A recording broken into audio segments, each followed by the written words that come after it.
Au fond de nos placards se trouvent des jeux d'une extrême difficulté. Bonjour à tous, c'est Gizo et ACL. Aujourd'hui, nous allons retracer l'histoire des 10 jeux vidéo les plus durs au monde. Le 10e, Ghouls and Ghosts. Ghouls and Ghosts est un jeu vidéo de plateforme sorti en 1988 par Capcom. Il est la suite de Ghosts and Goblins. Le jeu se joue sur bande d'arcade ou sur console. Il peut se jouer de 1 à 2 joueurs. Le personnage principal s'appelle Arthur et le but du jeu est de sauver une princesse. Il est très dur car il ne contient pas de checkpoint. Il a des cartes complexes remplies d'ennemis avec des mouvements imprévisibles. En plus de ça, il respawn à l'infini. Le 9e, Tintin au Tibet. Tintin au Tibet est un jeu vidéo d'aventure à la 3e personne sorti en 1995 sur Super Nintendo et est édité par Infogrames. Nous contrôlons Tintin au travers de 14 niveaux qui part pour sauver son ami Chan au Tibet. Le niveau 6 comporte des sauts extrêmement compliqués, des parties de nage presque impossibles, même le JDG Rage et des feuilles tueuses dans le niveau 4. Le 8e, Super Ghouls and Ghosts. Comme on le retrouve. Donc, ce jeu, c'est la suite de Ghouls and Ghosts, que on a déjà vu. Lui est né en 1991 au Japon et en 1992 en France.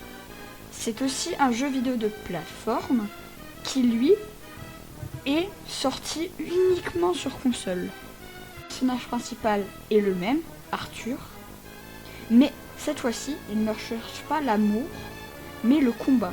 Il veut affronter le souverain du pays interdit. Dans ce jeu aussi, les sauts sont très compliqués et presque pixels. Et encore plus avec le double saut. En plus, le jeu peut bugger et donc ça provoque un ralentissement. Ça peut arriver pendant un saut, ce qui le rend plus dur. Les boss sont aussi imprévisibles. Le 7e, Dark Souls.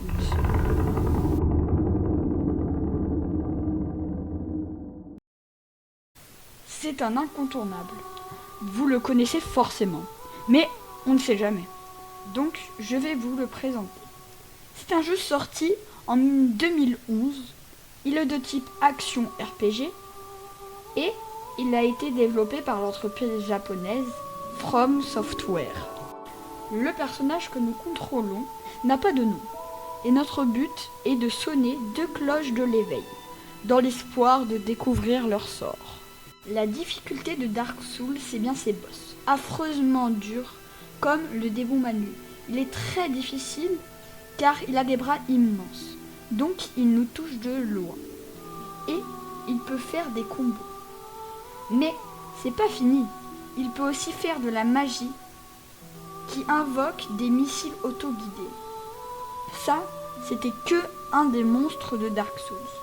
Mais je vais vous en présenter un autre. Gwen. Il est rapide et ne laisse pas utiliser les mirages. Et son épée est enflammée. Le 6e, Dragon Slayer.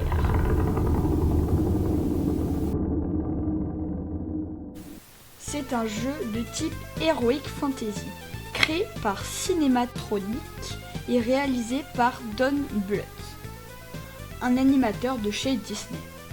Il est sorti en 1983. C'est un jeu uniquement jouable sur borne d'arcade. Le personnage que nous contrôlons s'appelle l'aventurier Dirk. Le but du jeu consiste à traverser différentes salles d'un château jusqu'à libérer la princesse. Sa difficulté est que pour chaque salle, il y a des mouvements précis à faire, mais difficiles à réaliser au bon moment. Et en plus, le jeu est aléatoire. Tu tu n'arrives pas dans la même salle tout le temps quand on relance une partie. Le 5e, Super Mario Bros. The Lost Level.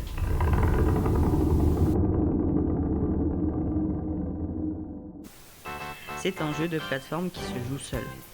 Créé par Nintendo et commercialisé sur console et console portable en 1986 au Japon, mais qu'en 1993 en Europe pour sa difficulté justement. Vous l'aurez compris, nous contrôlons Mario et Luigi qui cherchent à sauver Peach des griffes de Bowser. Il est considéré comme un jeu dur, car ses niveaux sont difficiles. Jusqu'à là, rien de bien fou, mais il introduit des champignons méchants que si on les touche, nous tuent.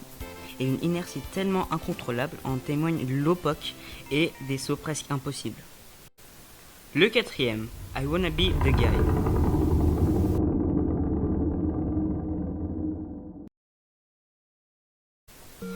C'est un jeu de plateforme créé par Michael O'Reilly qui se joue sur Windows. Il est sorti en 2007. Le personnage principal s'appelle The Guy. La difficulté de ce jeu, c'est qu'il nous force à connaître ses niveaux par cœur à cause de ses pièges indétectables et même ses sauts sont durs alors qu'on les voit, ils ne sont pas cachés comme ces pièges. En plus, si on ne joue pas en difficulté normale, il n'y a pas de checkpoint. Le 3e, Teenage Mutant Hero Turtles. C'est encore un jeu de plateforme développé par Konami et sorti le 17 août 1990 en Europe. Nous contrôlons les 4 tortues ninja qui ont pour but de sauver April O'Neil car elle a été capturée par Shredder. La difficulté réside en 2 points. Le premier, les ennemis, leurs mouvements sont trop incertains et pour un moindre contact, la part de vie diminue.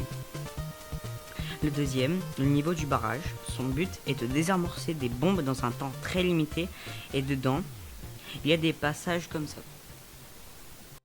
Le deuxième, Ghosts and Goblins. Encore la lignée des Ghosts. Mais bien sûr, celui-ci est le plus dur. Il a été créé en 1985 par Capcom. C'est un jeu de plateforme. On contrôle Arthur, qui doit combattre des zombies, des démons et d'autres morts-vivants dans le but de sauver la princesse Guinevere. Sa difficulté est élevée à cause du grand nombre d'ennemis sur l'écran. Mais surtout, il oblige les joueurs à commencer depuis le début. S'ils échouent, après un nombre d'essais limité, et à cause de ses mécaniques punitives. Le premier, Super Meat Boy. Super Meat Boy est un jeu de type plateforme créé par Edmund Macmillan et Tommy Riffen en 2010. On peut contrôler plein de personnages comme Meat Boy et The Kid de I Wanna Be The Guy que l'on peut débloquer par la suite. Notre but est d'atteindre l'endroit où se trouve sa petite amie, Bandage Girl. Sa difficulté est absurdement élevée pour cause ses niveaux punitifs qui te tuent pour un saut raté ou même pour un bug. Mais le plus dur est sa difficulté hardcore, débloquable quand tu finis un niveau en grade A+, qui s'obtient en finissant un niveau en un temps donné. Merci d'avoir regardé la vidéo et on vous dit à la prochaine. Ciao.